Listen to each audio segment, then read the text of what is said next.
Oil shipments in the Persian Gulf have already been disrupted due to the strikes on Iran. This could potentially lead to rising energy prices around the world, and particularly here in the U.S.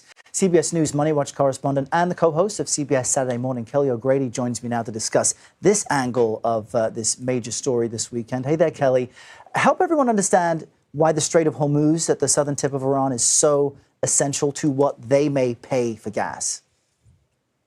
Right. So the Strait of Hormuz is this narrow choke point. It's the only waterway that connects the Persian Gulf to the Gulf of Oman and the Arabian Sea. And about 20 to 30% of all oil and gas flows through that at some point during the year, right? So this is a really big, important thing that Iran might be able to close because of how narrow it is and just sort of the surrounding area and the environment.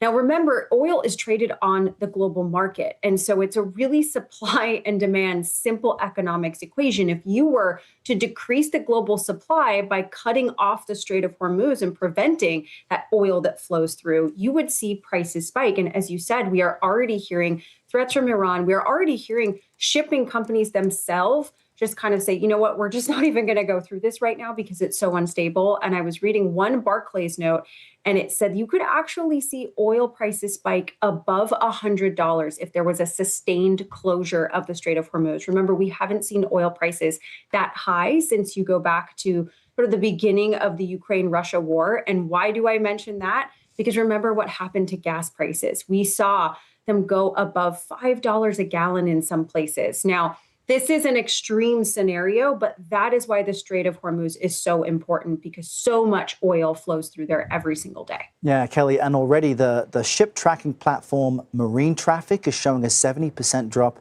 in vessel traffic through that region for the point you've just made. Shippers saying, you know what, let's avoid the conflict at the moment. That could have its own knock-on effect. What do you think then is the real likelihood of Iran choosing to close the strait altogether? It's already seeing this drop in traffic.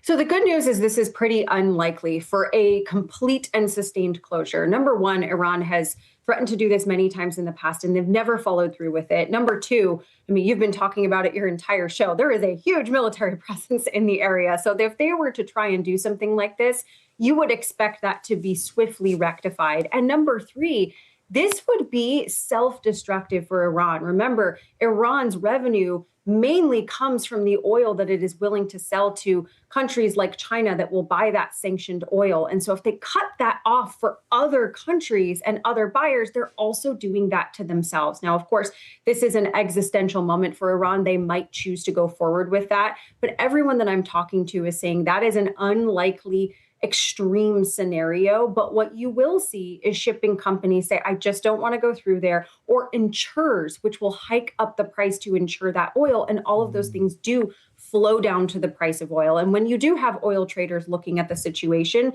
it doesn't mean that they're not going to get nervous that this might happen, even though it's unlikely. Yeah, really important details to consider. Kelly O'Grady, thank you so much.